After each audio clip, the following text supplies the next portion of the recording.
Hi YouTube, Tim Unkert from UnkertEducation.com here. In this video, we're going to install RXVT Unicode on a Chromebook. But first, if you like installation videos where I show you how to install software on both Chromebook and Windows, then make sure to subscribe. Okay, with that out of the way, let's install RXVT Unicode. The first thing I need to do is enable the Linux development environment. So to do that, I'm going to go over to the launcher here, and I'm going to search for my settings, and I'll click on my settings.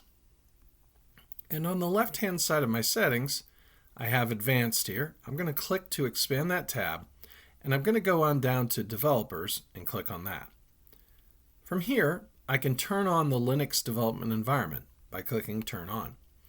This will bring up a setup wizard, and I'll start to go through it. So I'm going to click next, and it's going to give me a username, and that's based off my email. Now this can't be changed later, I don't believe, so you want to pick a username that you definitely want, and then it's also going to give me a recommended disk size. I'm going to keep both as is and click install, and that's going to take a few minutes to go ahead and install, so I'll come on back once that's done. Once you turn on the Linux development environment, a terminal will pop up. I can close my settings here.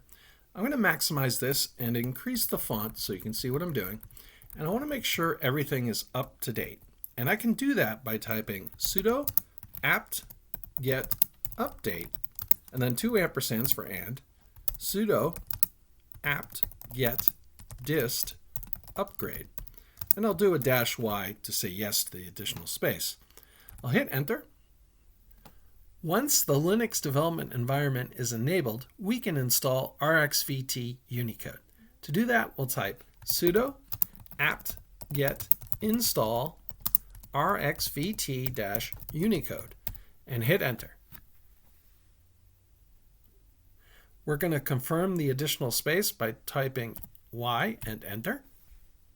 Now that that's gone ahead and run, we can open up our launcher, and I can go down to my Linux apps, and I see here I have an icon for RXVT Color Unicode Terminal.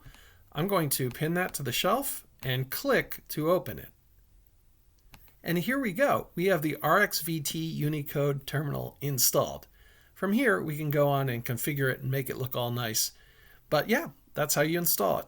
If you like this video, please give it a like. Thank you.